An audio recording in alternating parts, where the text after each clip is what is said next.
when you look at Christianity from the perspective of the apocalypse, you will see that Christianity was actually born as an apocalyptic religion. From the beginning, from the very beginning, Christianity was the religion of the apocalypse. Why? Because the most important apocalyptic symbols and events were already there right at the outset of the Christian religion. Jesus Christ was the promised Messiah for his followers. And when Messiah comes, apocalypse begins according to the Jewish tradition. Jesus Christ underwent resurrection, and resurrection is the beginning of the apocalypse. The main difference between Christian apocalypse and Jewish apocalypse, though, was that for the Jews, the identity of the Messiah was unknown, while for the Christians, the identity of the Messiah was already known. It was Jesus.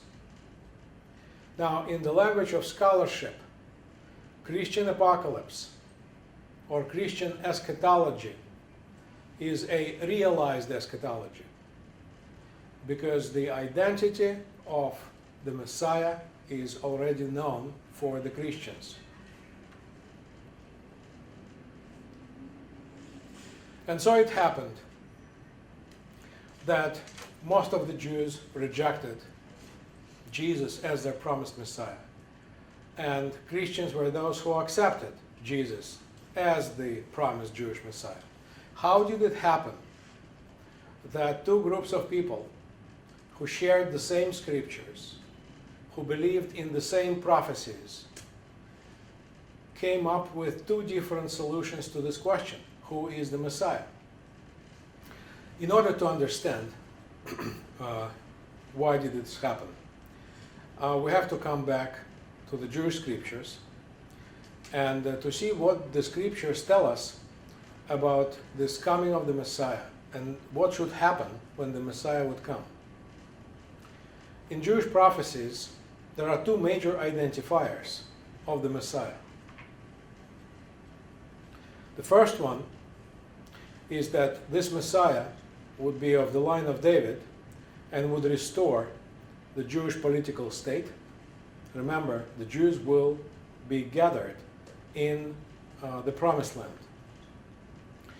And the second identifier is that this Messiah will usher in the universal peace.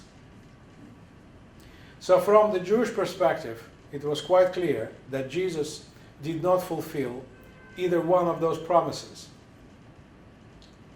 Jews did not have their political autonomy in the times of Jesus, and there was no universal peace in hand or on the horizon in the times of Jesus.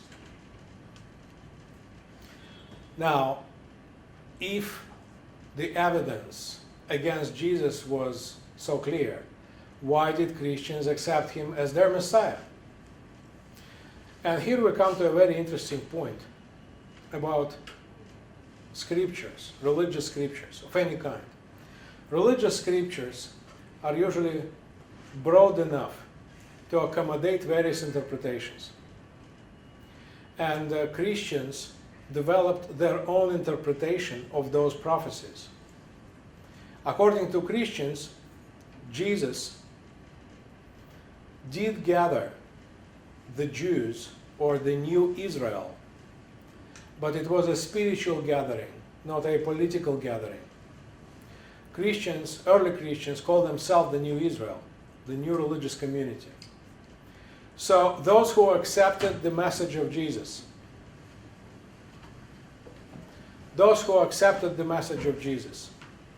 became part of this new Israel.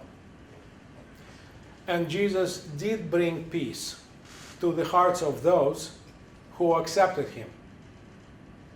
In other words, Jewish interpretation of the prophecies were literal.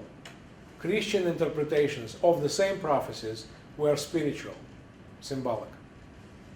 And depending upon which line of interpretation one follows, one could become either a Jew or a Christian.